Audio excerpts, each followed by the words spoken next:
We're all mimes in some way or form, acting out our passions, beliefs, or dreams, basically who we are, and all without words, whether we realize it or not.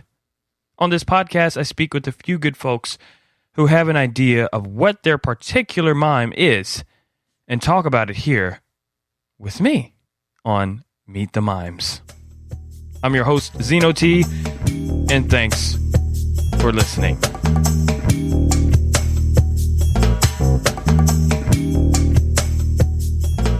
Hello.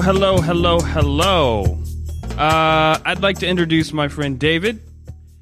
I met him just a little while ago, maybe like 50 years ago, and we hit it off real nicely. We'd met 50 years ago. No, I think it was like maybe a few months ago. Seems like 50. But we met some time ago, but I'd seen him in a local coffee shop, and I was like, dude, I need to talk to this guy. So it's really cool how fate or providence or whatever brings people together, and it's a meaningful thing. Wellness coach, very spiritual guy. I really enjoy his contribution to the world. And there's even more that I'm learning about him. And hopefully on the show today, we will uncover more about David. Man, thank you for coming to the show. Glad to have you here. Thank you for having me, Zine. I really appreciate, first of all, we want to appreciate this opportunity. I think this podcast is a great art and a great expensive time because, you know, a lot of times we underestimate the value of just inquiring on what people's minds are, where their thoughts are, where they are. Mm-hmm. A lot of, you know, this is the foundation of civilization, you know, especially in times that we go through, you know, from things that we want our kids to see or get passed down on that they can go back and reflect on. And I just think that podcasts are a great way of listening and gaining in information and seeing where people are at. You know? Yeah, totally. One of the podcasts that I'd been listening to during this pandemic, was actually the Joe Rogan.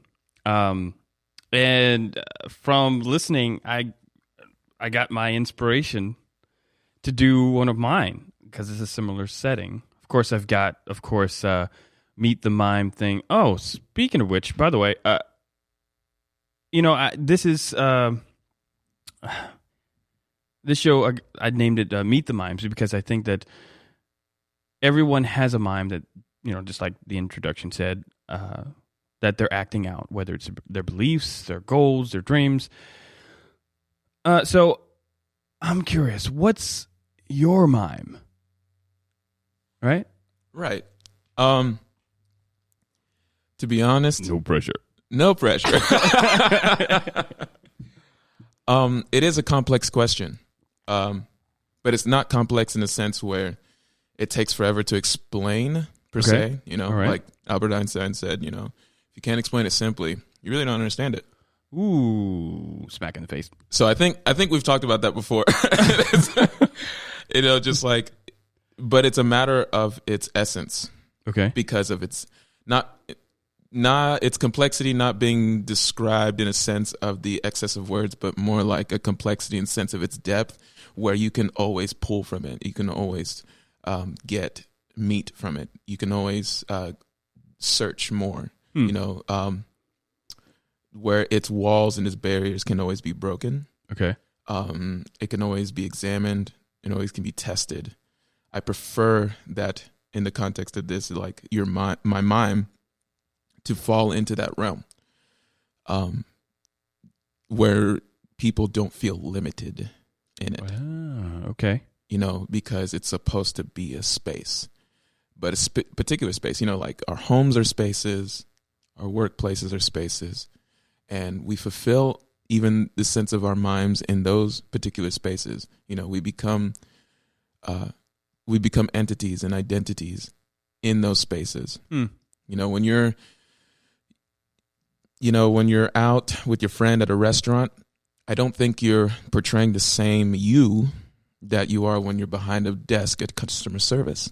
Okay, yeah, totally. But there is still, with the regulation surrounding you in that space, you're still you, but it comes through a lens because of the space that which you're in. Same thing with like the difference between a light that is shown through a flashlight versus a light that's shown by the sun versus the light that's shown by your overhead light in the room. The light is being perceived as the same, but light is still light. It's still a refraction, It's kind of that sense where my mime is to make that space for people to be perceived and to project in the way that's best facilitating to who they are as a person. Mm-hmm. It's inclusive. So, like, your mime isn't a specific thing, but it's just who you are. Yeah. Okay. That was really deep, so I'm still processing. I'm like, oh, wait a minute. How about that angle? Maybe I should just shut up. Let him tell his mime. All right. But that was deep, man.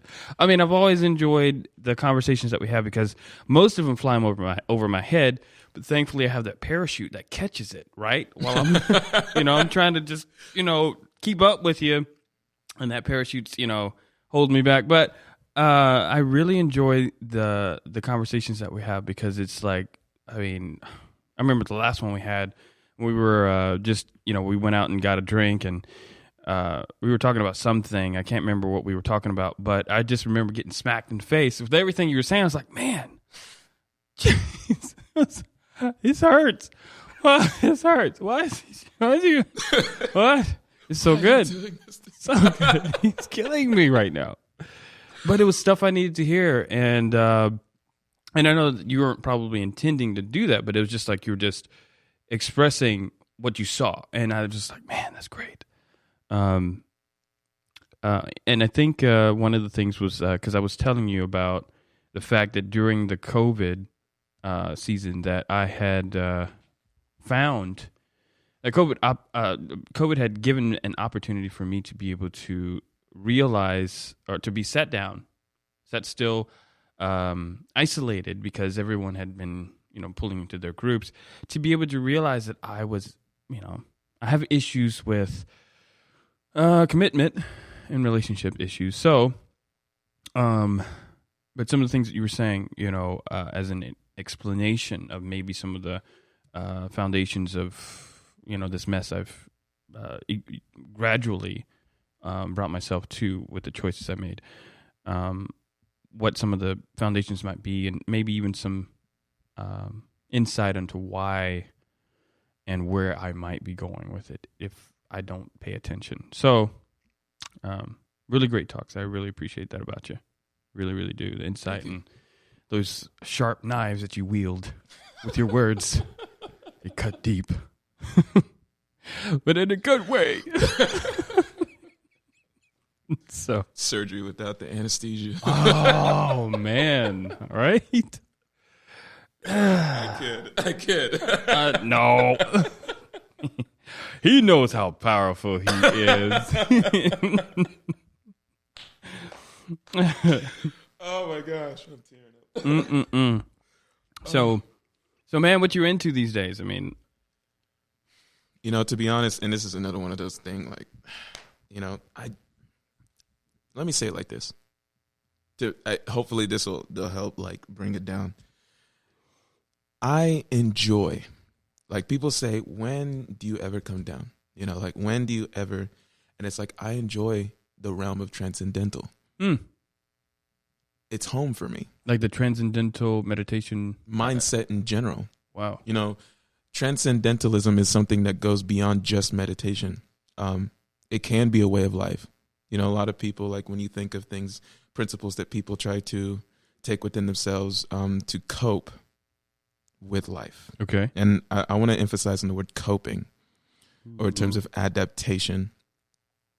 They take things like Lao Tzu, Sun Tzu, Confucius, Buddhism, things that are or Stoicism, or ancient Greek philosophers everywhere from Plato, Socrates, to try to cope with their perspective on life and what's happening to them. But a lot of times I see it as a coping mechanism but not a state of being, because it'll be a response to something that is very harsh or traumatic to life.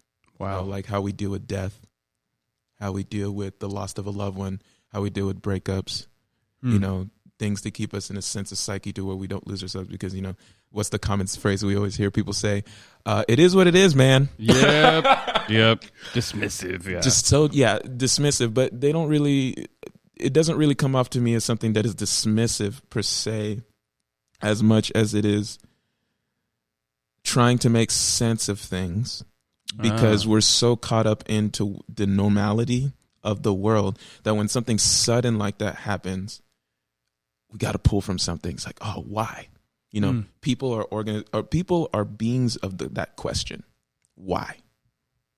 Wanting to find purpose and understanding of what is going on around them. Being able to pull things that are applicable to the truths that they already stand upon. And ultimately makes us very human, because we build. So we do. We build and destroy and build again. Wow. Just same with a lot of other things that we see around us. Our bodies do the same thing in terms on a cellular level. Yeah. Or ants, I love comparisons to ants, because that's all they do. They build and expand, and they build and expand. Then the elements, things that are out of the ants' control. Break down their foundation just so that they can do it again without question. Interesting. Without hesitation. Oh, these are intelligent beings now.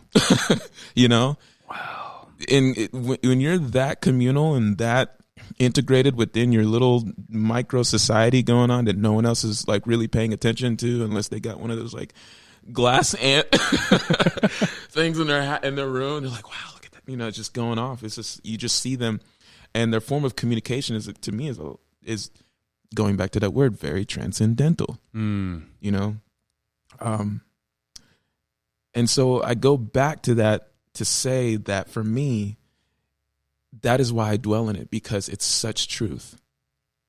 The being so transcendental that it constantly puts in you a state of a question.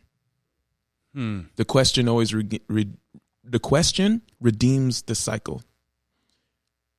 When you ask a question, like for example, using mathematics, there has to be a question, or the act of doing math does not exist. You don't start a math question with the solution. You do, but there has to be variables. There has to be absence for there to be presence. There has to be chaos in order to be order. There has to be darkness in order for there to be light. There's things they're just transcendental in nature. You show up to math class and it's like, all right, X equals 3. On what basis? Oh, I just asked a question. Now we're at where we're at. And that's where we want to be. Wow. And that's how I'm always there, because I enjoy it. As the mathematician loves the math, so I, as David, who I am, and all the reflections or the lenses take place, I love the question. I love the transcendentalism. I love the space that takes me beyond what I can see and what is visual around me, if that makes sense. Yeah. It makes sense. I'm really getting it. Man, I'm sorry. I'm not. I was just like, no, but I like, when I was thinking, as you were speaking and listening, of course, I like the idea. I think I kind of got stuck here. That's why, because I keep thinking about that. What you had said, that the ants, they build, right, and expand and build and expand until things out of their control changes their trajectory, and so that they can, but this was the thing, so that they can do it again. And it was kind of going back to what you're saying, doing this. And you didn't say enjoy, but anyway, that's what resonated with me with the ants. That they could do it again, and without question. That's what you had said. Yes, without question. And I was just thinking to myself, in terms of course, Christianity. You always do things like do everything to the glory of God, or with all your strength, all your might. And it kind of like paired, like there was a connection there to me from that, because my background, of course, is Christianity, and I've been exploring, by speaking with other people like yourself about other angles of spirituality, other hues, if you will, and I always do a comparison from where I, came from and draw from that, and then I compare it and I see how those things might be in agreement or disagreement. And I just thought that was very interesting, because I know that even in the Bible there are examples of go to the ant, you sluggard, and be wise. Consider her like ways. The grasshopper. Yeah. And I'm just like, man, that's interesting, really interesting. So it made those connections for me. So on those, I think I was, like I said, a little distracted by what you said, and I was just kind of thinking over that, and then whatever you were building on top of that, I'm still kind of processing. But that's very interesting. It's very interesting. What did I'd mentioned that Christianity is the basis for me. What was the basis for you, starting you on your path in life? If I could start off by saying, in a sense of just spirituality in general, right? Mm-hmm. Foundation for religion, foundation for philosophy, foundation for nationalism, because some beliefs are just based off of like, hey, you're the same nation, same race, that you're just one of us just by birth, like Judaism, for example, in its origins, it's just like, your mom. So, hey, you with us. So, I mean, yeah, and like just some people's namesake for just how it is, just based off of the perspective of those who have been entrusted with the belief system. And then to continue on a level of secession, whether that's secession by monarchy, like, British throne type system, or priesthood, or like in some Eastern traditions, or for Catholicism with the popes, some form of or some form of entrustment to say you got to maintain these principles to keep the system going. For me, that all goes back to my roots. And that's a lot of times what my spirituality took me to, was going backwards, going to the past in order to know where I was going. Interesting. So it would go further and further and further back, going back, continuously digging up. And I felt very reaffirmed in it, because it was always like faithful in a sense, where there was always something. It's interesting how you'll go back to what was once was. Yeah. And it was always new instead of old. Yeah. It was where the correlation was taking place. It was like, I'm looking up old stuff, but it's so new. It's so beautiful in a sense. Just fascination.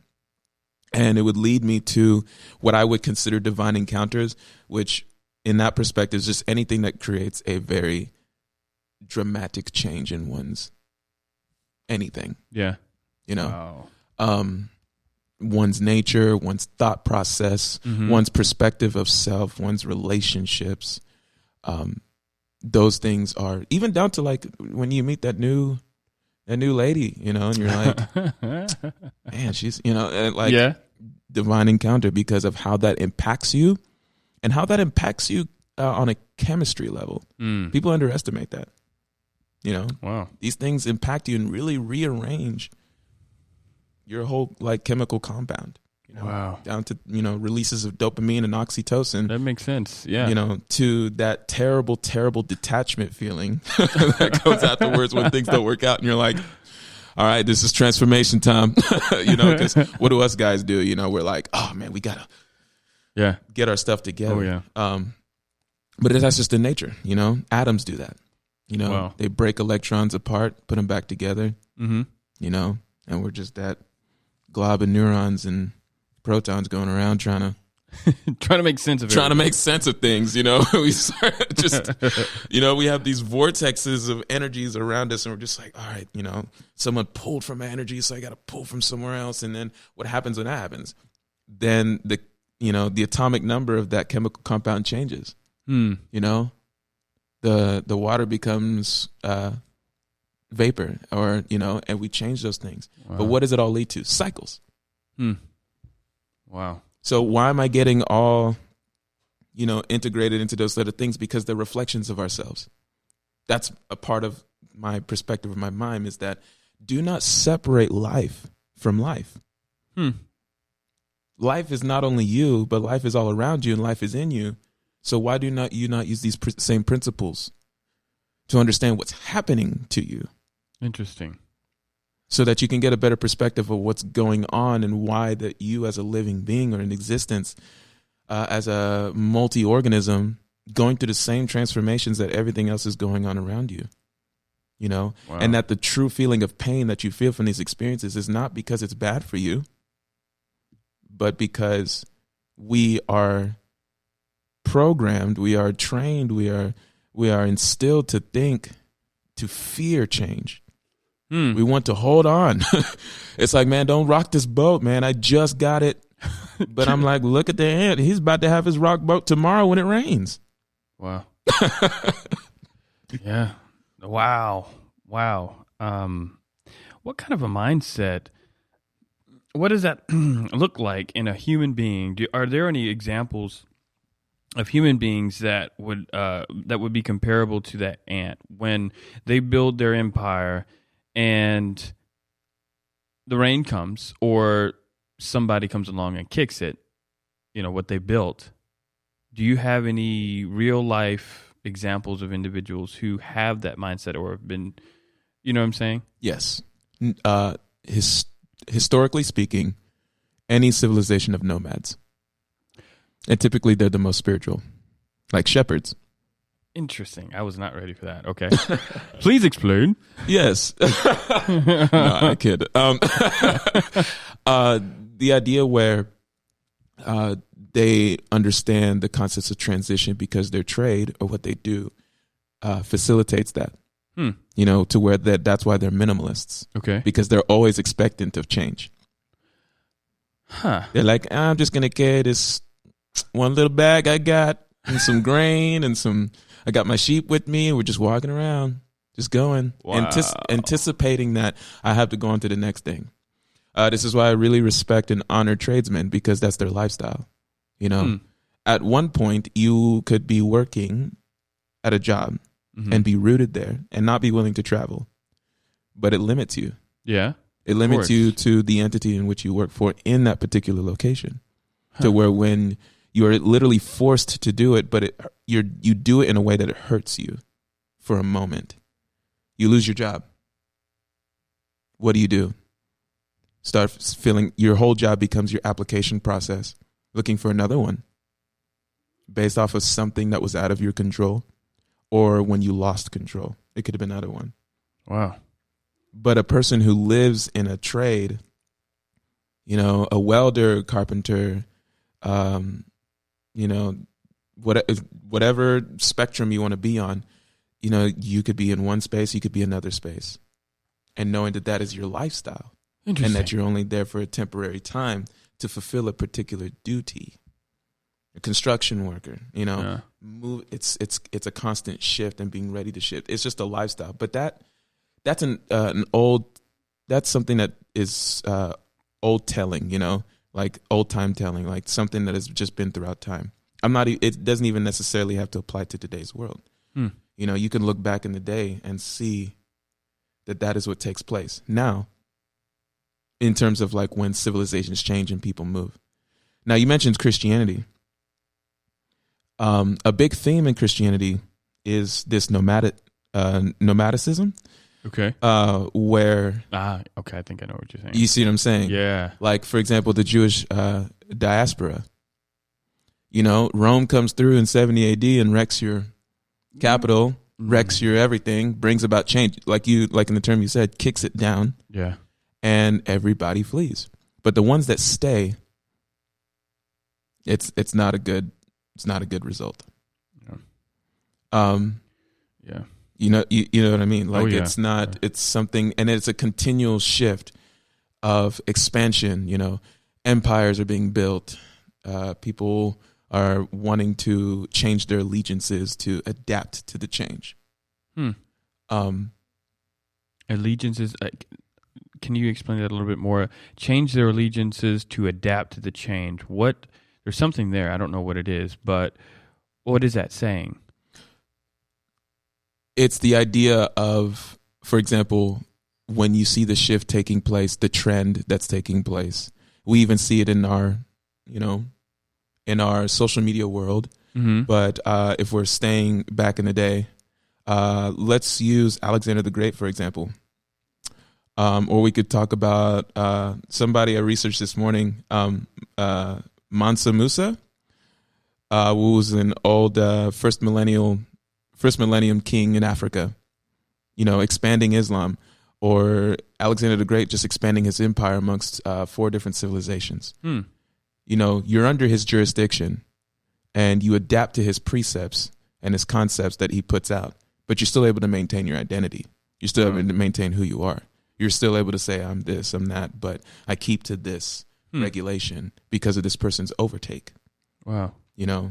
Persia, Rome, Greece, Egypt, Assyria, the Mongols. Wow. It just goes on and on and on.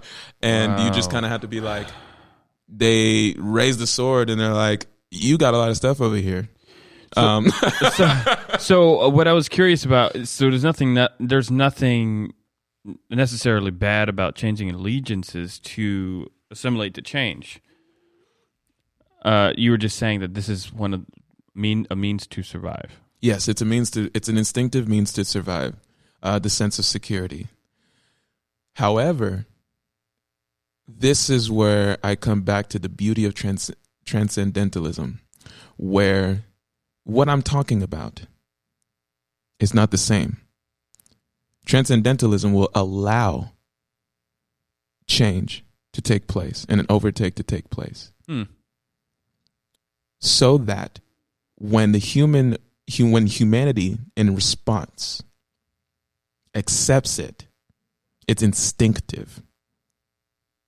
It's that what some Eastern philosophers would say, the lower chakras of yourself respond. Your fight or flight response. The whoa, what do I say to this? Do I fight against it or do I run? But the transcendentalism brings about something that I find to be a little bit more beautiful. Where once the change has taken place and it's taken real establishment over the majority of the population. Okay. Then within the population, I'm not talking about anything that is external because there is no more external. The world that you would have known of in that day, whether it's today or 1,000 years ago, that has completely been contained and has been built upon by this principle that is like a wave that's taken over. This is done by something that is systemic, like Roman Empire type deal. Let's just talk about Rome for a second. And they do the whole thing. Now, there's only one more room for space for change. If this change doesn't take place, then whatever has been built maintains. Right? This is the part where the ants have completely built this hill. Okay. This particular hill. And now this is where something elemental, something that comes down to the minutia. It is the human heart. Wow. That gets exposed to information and knowledge over time out of pure desire. You cannot hold that. You can't stop it. People are always going to be in a particular time where they're going to desire more. They're going to desire more, but the more that they wish is a change. So then the population within starts to change and starts to shift and starts to gain information and knowledge and then starts to rebel. Not rebel necessarily against the people per se, but their state of living, their state of being, their state of existence. Okay. This is like, no, this isn't, there's more to this. You're holding back, you're withholding back from us in order to maintain what you got going on. So like that's how Rome fell. Rome fell from within. Interesting. Because So it wasn't like the invading armies of who was it that crushed Rome? Well, there wasn't one. I don't. Let me think, because I'm thinking in biblical terms, or because like remember the idol that Daniel dreamed. Right. First was Babylon, Medo-Persia, Greece, then Rome, and then like of course the feet. So in those terms, since there wasn't any, because that makes sense because because Rome was the iron, legs of iron, because they were known for their raw strength. Yeah, and then the feet were made out of iron, which were pieces of Rome, right? And then the clay, and they never would mesh together. Exactly. Interesting. And that's the idea. That's a huge principle you have to recognize, even on an agricultural or an inventive mindset, is that people know that if iron is mixed with clay, it's actually weak. It's very weak and very unsturdy, and it will break. Wow. It is the opposite of what lime does with mortar, with some a substance that's within that holds it together. Or if you use the wrong type of threading on a cloak, that it does a wear and tear on the fabric rather than holding it together. Interesting. It's like a lot of times why Israelites walking through a desert can't sew different threadings together. Like there's a commandment so we can't work. It's like if you're walking millions of miles wearing the same garment, it better be made out of pure cotton, or it's gonna you're gonna be looking dank. You know what I'm saying? So the breakdown from within, from Rome. So that's what we were looking at in comparison to that image. So that's what you were talking about, and that's why Rome fell. Okay. A lot of times that's any kind of imperial fall is this dissatisfaction of the citizenship. Sounds like a lot like where we are right now. I know you're waiting for me to say that. I was just sitting here. He really is slow. It's like, well, I didn't want to mention it. I wasn't even going to go there. I was like, no, it's fine. Yeah, I mean, it's nuts. I mean, okay, that's interesting. That's really interesting. I think about the last big power, I guess, before America, of course, was England. So did England experience anything like this? Because I know there was a big, a procession out of England, for us, for the Puritans, I guess, supposedly religious liberty and things like that. So was there like social unrest or, something going on where there was a breakdown that led to the exodus out of England and the founding of America? There's a lot of, let me just hold it here, that is just, I know there's a lot of debate on who first discovered the Americas. Mm-hmm. But in terms with what we know or what we like to apply to, with the whole French-British War, the Britons, not wanting, their citizens to come here and build a whole new colonialization and civilization of what they're doing. One detail that I would like that would make this particular migration very important is that it involved the highest form of economy at the time, just slavery. Okay. Because of labor. That's how or at least looking from a historical perspective, I'm not even talking about ethics here of whether, what was going on, because we're talking about cycles here. We're talking about things that we observe that humanity does over and over again. It's requiring large populations for labor in order to establish new things. Oh yeah.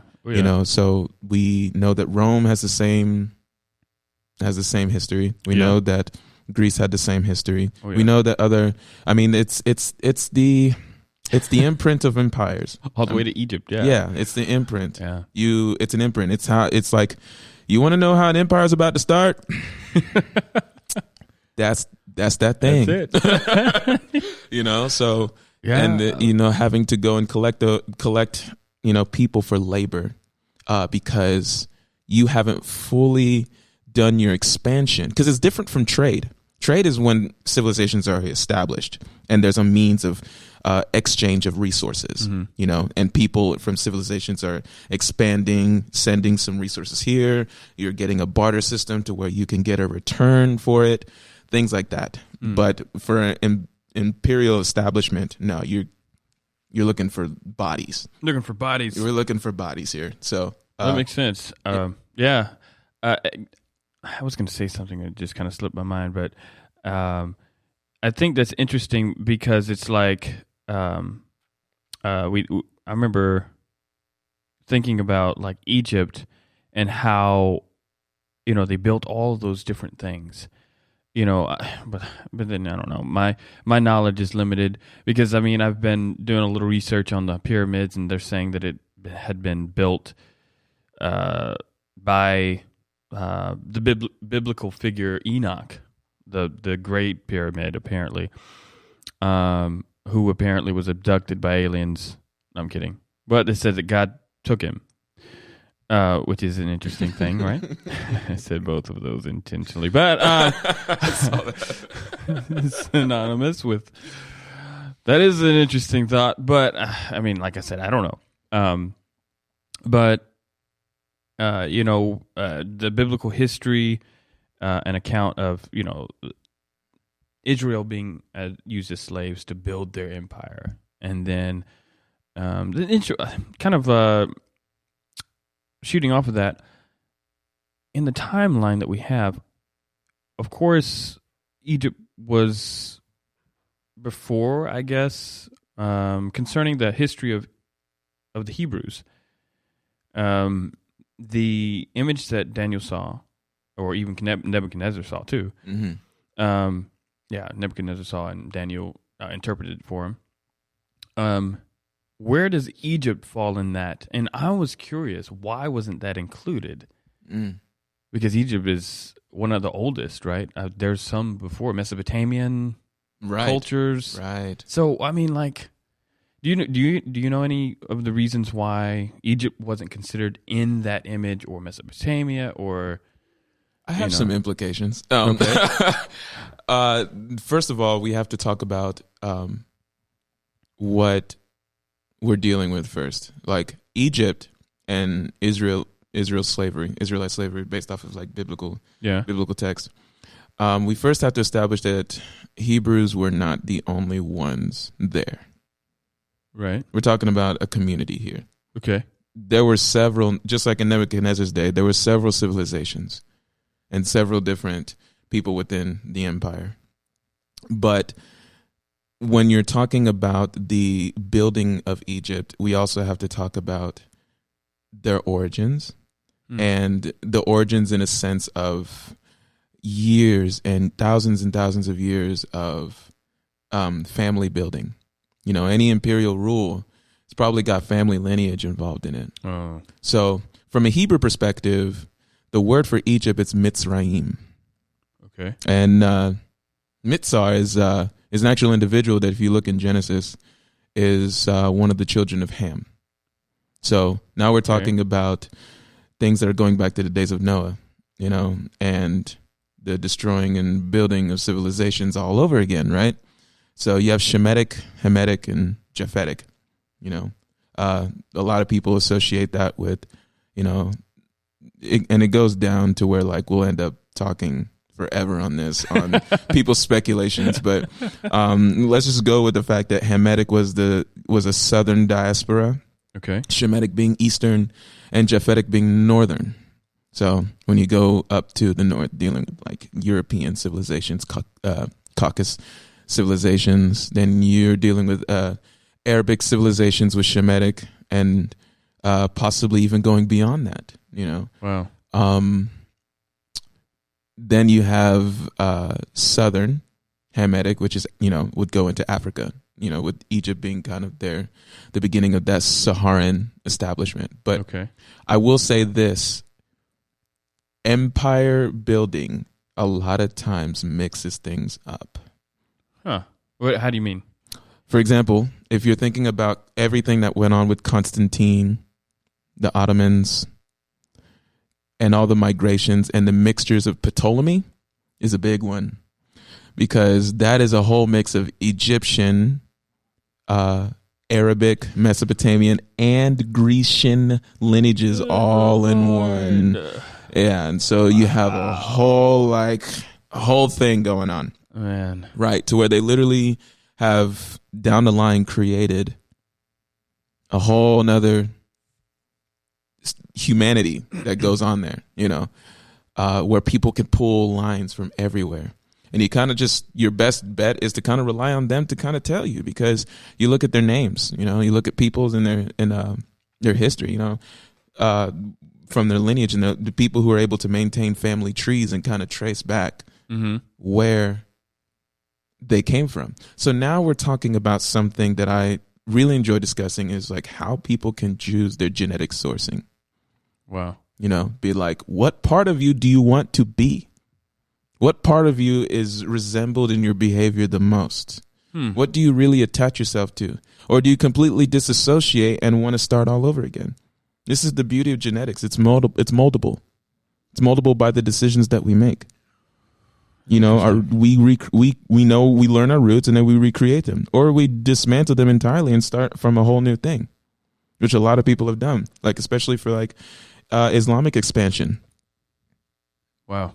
To where they don't pay attention to those ancient root systems from Hittites and Jebusites and Moabites and Aramites and people from Tyre and Sidon. It goes on. I'm telling you, it goes on and on. You can go really far back. Ptolemaic lineages. There's the Persian lineages. You can pull and pull and pull. Some people maintained it.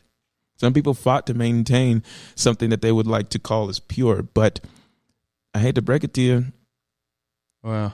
Pure bloodlines is a thing of the past. Wow. It's something to where we kind of build a new type of civilization based off of what we're doing today. But again, that's the beauty of the ant. Wow. The elements, which we'll call them empires, people who desire for control and power, will facilitate an environment for people to behave a certain way and decide for themselves what is casted away and what is kept, what is preserved, and what is what a lot of people would call abominable. So I don't know, with you explaining this and really putting in perspective the timeline of my phone. Oh, you can go off screen. Yeah, okay. Totally. Yeah, just to keep it going. But yeah, one of the things that I was thinking as you were explaining all of this was there's a lot of time that you're expressing. There's a lot of time. There's a lot of time. And I was just thinking to myself, we're all human beings, right? And as time progresses and moves on, we evolve, for lack of a better word. In some eras, there's talk of, even though the Bible talks about it, where the entities that aren't from here, right, extraterrestrials, called Nephilim, right? Yeah, are with human people and have offspring, and they're huge, they're giants. And there's one of them that was a descendant, was Goliath, supposedly. Right. A descendant of that Nephilim and human. So this is real stuff. I mean, not to mention all, just to throw this real penny in, not to mention all the archaeological findings of these ridiculous sized bones. Yes. But out of all this time, what I was getting at was, do you think,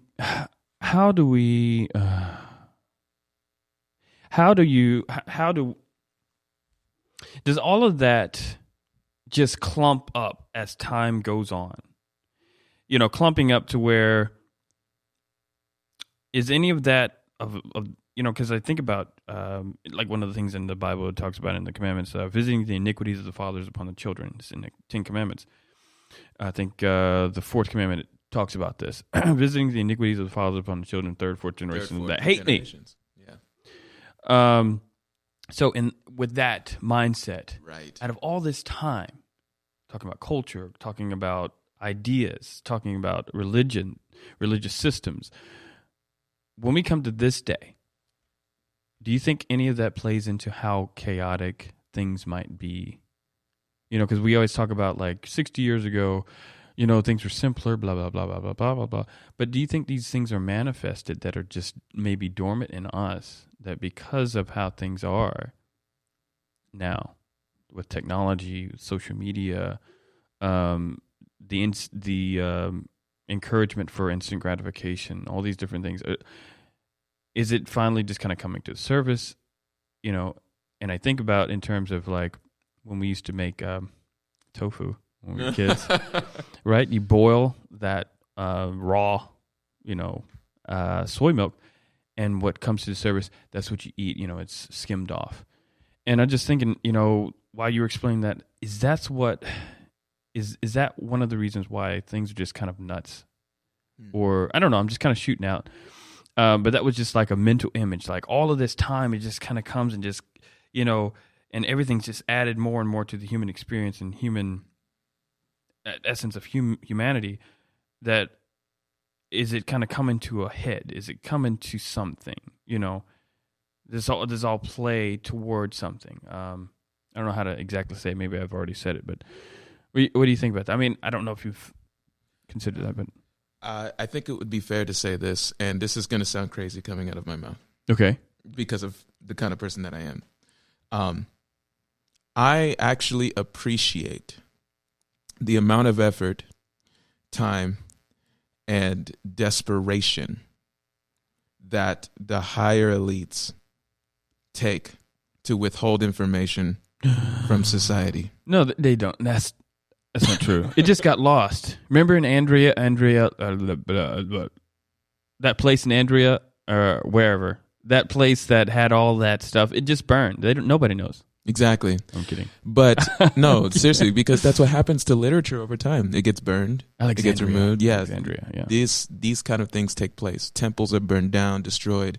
Things are eliminated. Okay. That are documentations of people's experiences. You said eliminated. So that's intentional, you're saying? Of course. And it's not in the sense of from a human consciousness, but in terms of like what we're talking about with their cycles. Okay. Because the cycles happen as the nations, and this is a biblical concept too, the rise and fall of nations is in the hand of God, Elohim. Yeah, however you want to go.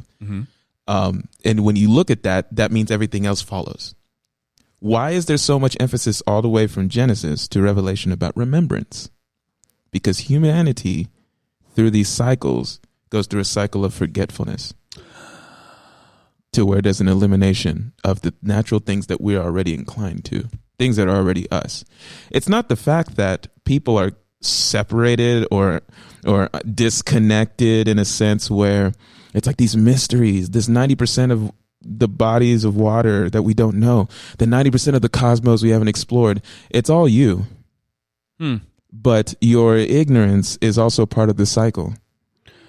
Oh, my goodness. Because of the fact that the forgetfulness makes the remembrance a sense of relief. You know, the pain and then the medicinal being the sense of relief that you feel that is so pleasant to know.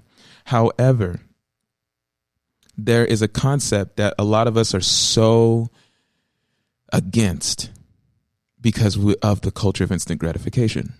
And is that we don't like things to be unfolding. Life in of itself and our experiences and everything that we go through are pages. Okay. Why are you picking up that book and reading the last chapter just because you want to know how the story ends? You are not going to enjoy that book. No, there's so much context you've missed. There's so much context you missed to where the punchline is. Yeah, it sucks. Yeah. You know, for lack of a better term, it's just terrible. Wow. Because it's about the story and it's about the appreciation. Even again, talking about the 10 Commandments.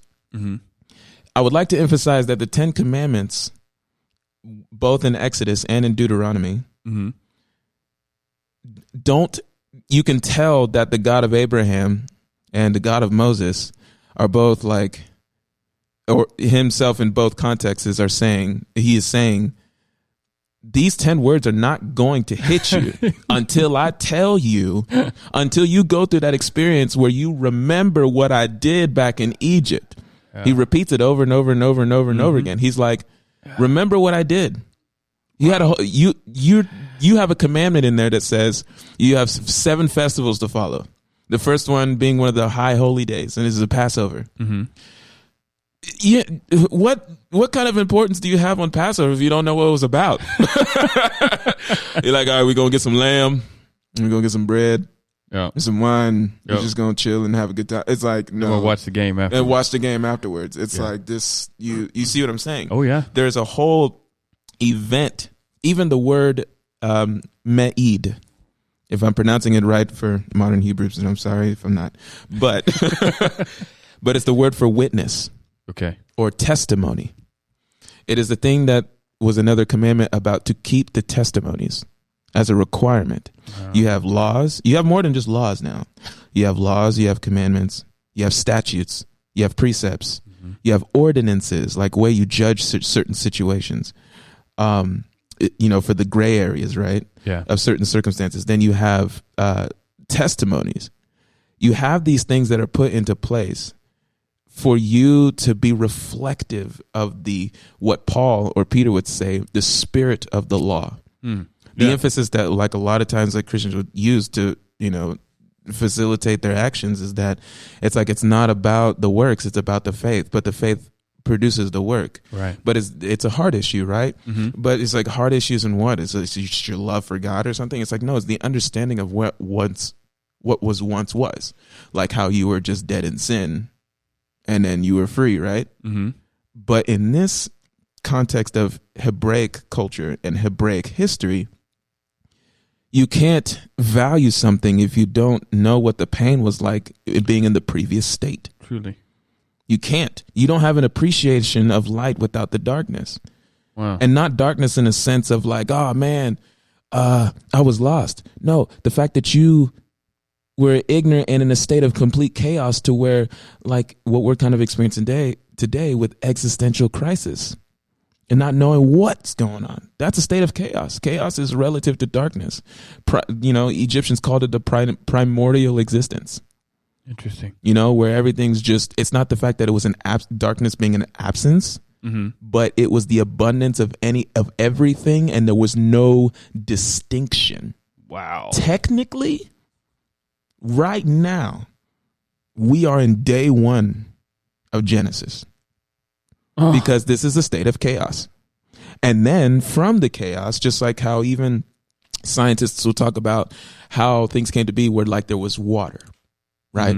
And the spirit was hovering over the waters, and water being a reflective of chaos from a Hebraic perspective. And that being because of their geographical location, because when they looked to the west was the Mediterranean Sea.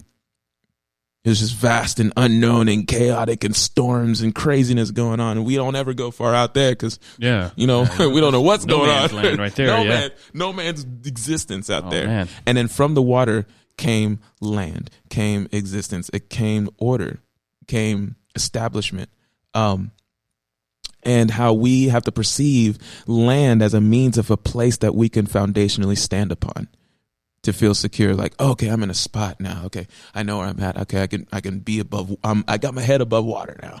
Yeah. And then being able to build upon that, and then life springs from that piece of land, right? And we go from day 1 to day 7. But the reason being is why I say that is because you haven't reached a day of rest yet.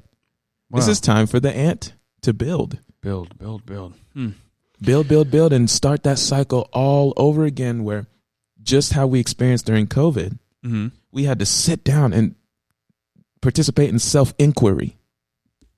We had to sit here and make lists of like, Who am I? Why am I here? Yeah. I'm no longer occupied by my 9-to-5 job that defined my existence for me. Now I got to figure out what I'm doing here. Oh no, my children, I can't allow the education system to teach them everything I want to know. Now I got to do it. Oh, I can't, there are all these things that you deal with your wellness and your existence and, your perception of self that are now your responsibility and no longer the responsibility of the system to where the system can do nothing but just sit there and try to comfort you and send you stimulus checks while everyone is going tribal. Yeah, definitely. Definitely.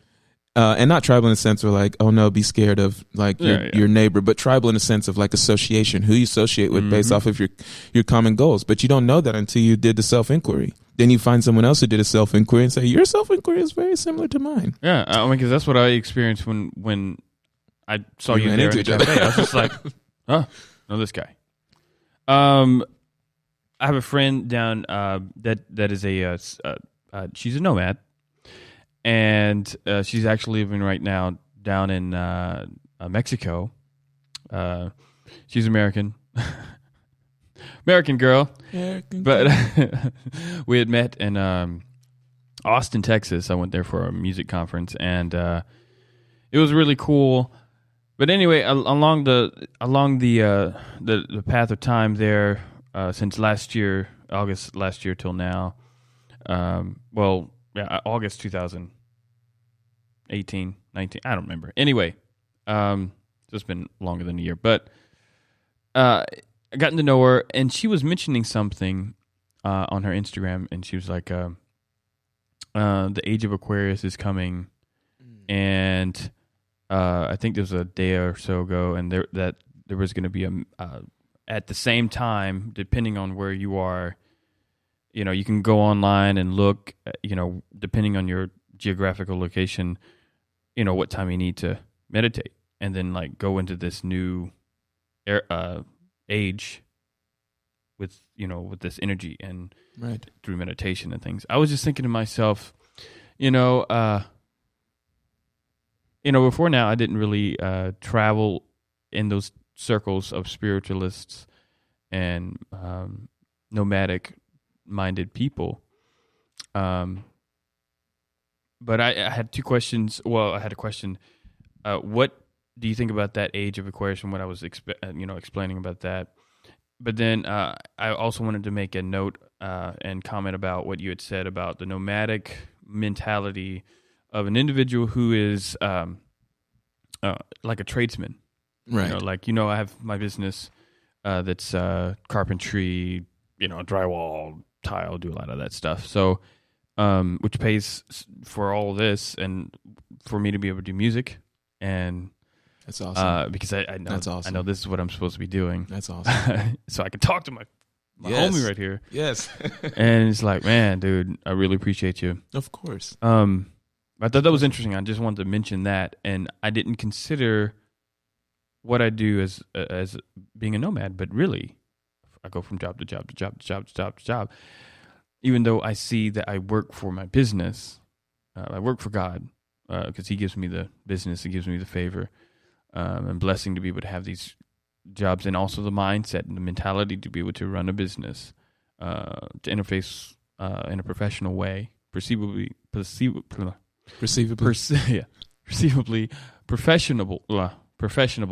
Yes, I'm inventing words. It's all good. Way so that people can do business with me and feel confident in my ability to do that. Absolutely. Not only to do the work, but also to carry myself as a businessman. Anyway, I just never saw myself that way, and but it makes sense in the scope of the last few years of my life. I'd say 3 or 4 years. Well, I've been in the business 3 or 4 years, so it's interesting because my whole mentality has changed. Absolutely. To where before this business, I was working in factory, and I remember making the transition from being an employee to a boss, or not boss, but a visionary, someone who has to think 5 or 6 steps ahead. Yeah, entrepreneurial mindset, and it totally is, nomadic, and I can see where if someone's business, entrepreneurial, an entrepreneur, it gets kind of entrenched in the system of that he's established, that he loses his, he becomes, stagnant. He becomes fat, and he starts to not like his life because of the journey. The journey, he's arrived at his destination. And that's what I appreciate about being the nomad that I am. I'm also nomadic with the music. I don't look for a group to associate with per se, but I look to connect with individuals who also are looking for their journey, looking to build and don't question when it's been crushed, but start rebuilding again. And but anyway, very, very encouraging there, and inspirational for me. But anyway, I was curious about your thoughts about the age of Aquarius, and what I'd like to receive a little education from you about that. If that would be okay. Well, I would first like to say, and I don't mean to sound conceited on this. Oh, here it comes. Let me just go ahead and put that breastplate on. I'm about to get stabbed. That I love it because that's my sun sign. Woo! No, I'm kidding. Okay, he didn't shoot at me this time. No. Nice. No, of course. But I mean, it's cool because I guess this would be a way of what I feel empowered, that the same way that you feel empowered. Mm-hmm. That spiritual connection to our occupation. That occupation, that we don't have to be in a sense where, like in the imperial sense, you have to separate your spirituality from your occupation. You have to separate state and religion because of the dissatisfaction of the citizenship, right? Yeah. Where, but that's only because, I mean, we're not in alignment with those who govern over us in this time, right? Yeah. But there are times that where you see true alignment is where you see your civilization completely be aligned in a spiritual, occupational, social, physical. Everybody's on the same page about everything. You're equally yoked. You have a common foundation. And I wanted to continue encouraging you to know that a lot of people experienced that 4 years ago. Wow. 3 or 4 years ago. Interesting. Not just in a sense where we talked about the 10 Commandments being like to the third and fourth generation, but we like to see that 3 and 4 following up after each other, and 4 being that number. And I've been seeing a lot of my friends too talking about, I've been seeing 444 everywhere. And I'm like, a year ago you were saying you saw a lot of 333s, and I'm like, okay, that's, and I'm just looking at them like that, 'cause, like I'm like, okay, that's cool. But from my sense, or the perspective that I hold, is that 4 is the number for cycles.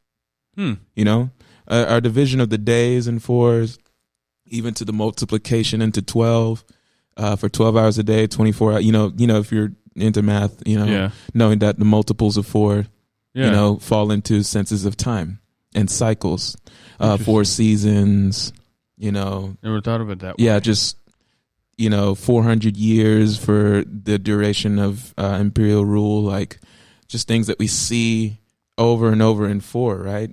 4 generations, like Abraham got to see 4 generations after him.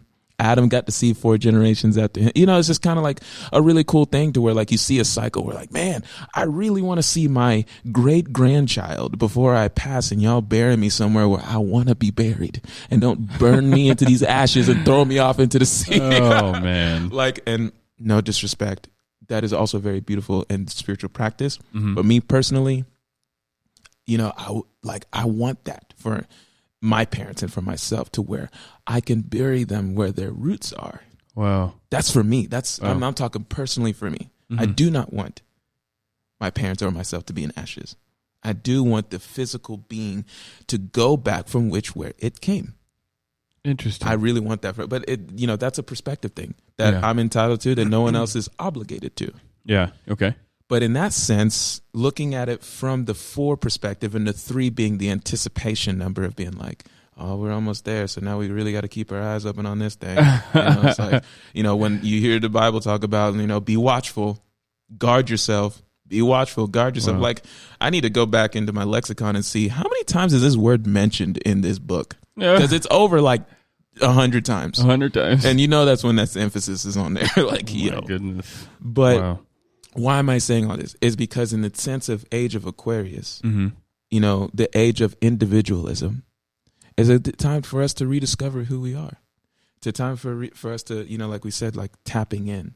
A lot of us are paying attention to astronomical alignments now. Everybody was watching the solstice alignment. Yeah. And that's beautiful because whether you're a biblical person or not, his civilizations for all time have been using the stars to understand the events. Yeah. That which is above is so below, something that's carried on through all religions. It's kind of weird that, that statement as above is below is satanic, but also biblical. It's interesting. Yeah, that's interesting. You're like, you see Baphomet hold the symbols in his hand of doing that. And then it's like, but also Christ, the image of Christ with the heart with the thorns around it, doing it. And I'm like, same thing. People. Wow. But that's what people do with deism. They give their God. It's the concept of apotheosis. Okay. When you give your God all the goods, you're like, you're the origin of everything. You are the creator of everything. You are the this, and this. Like, no other God is other than before you. You have no other gods before me. That is across the board. Mm-hmm. Everybody did that with their gods. So even the gods themselves had a diaspora. Babylon and the Hebrews used to have multiple gods. They used to be polytheistic. But then Abraham broke that cycle and kind of took his El out of all the other L's and the Elas and the Allahs that were there. The concept of all being like bulls, like bullhorn, Aleph. Because from an agricultural perspective, the ox was the form of strength, authority, and power. And you, as the lower ox, were yoked to him, and he would guide you. So you looking at your agricultural perspective was applying that to your spirituality. Because agriculture, as we know in the Bible, is the reflection of people's spirituality. The seed, the parable of the seed. Yeah, there's a lot. Right? Yes, the pearl in the ground. Yeah, it just goes on and on. It's agricultural because when it comes down to it, my friend, when a good sign for you to know when civilizations is being rebuilt is when people are starting to reconnect back to the earth and building from that point. We always come back to an agricultural sense. Even when the Americas was first being built, which is only, 300, 400 years ago, I mean, it was agricultural. Man. And then it gets industrial, and then it gets scientific, and then it's like, whoa, and then we hit the epiphany. Then it goes back. And then we are the ant again, and the power struggle, the power dynamic is shifted to another thing. Wow. It's like, good job, guys. All right, now it's yours. All right, what you gonna do? Boom. Cycles. It's the repetition of things. And for you, I would feel very fulfilled in what you have done and what you've attained, and the shift in your cycle has taken place into this time. That, you've already participated in this meditation, whether you think you did or not. You don't have to sit in the lotus pose in the corner with candles everywhere. No. You know what I'm saying? It's what your focal point is. And to go from an industrial mindset of being like an employee to your own self-sustainable being, which is what we all really desire, is to be self-sustainable. Realize you're going back to that parable of the foundation, like you said. You're not building on sand where people are still consistently clinging to something that they can clearly see is crumbling, like sand does. It's like you see the sand, but you're like, I must hold on to the sand as it goes through my fingers. It goes through.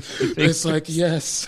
But then, no, you're supposed to be on solid foundation, on the rock. Yeah. Something that you know is solid. Doesn't matter what you build on top of it afterwards, right? Yeah. Because if water, which is representative of chaos, hits it, it doesn't affect you.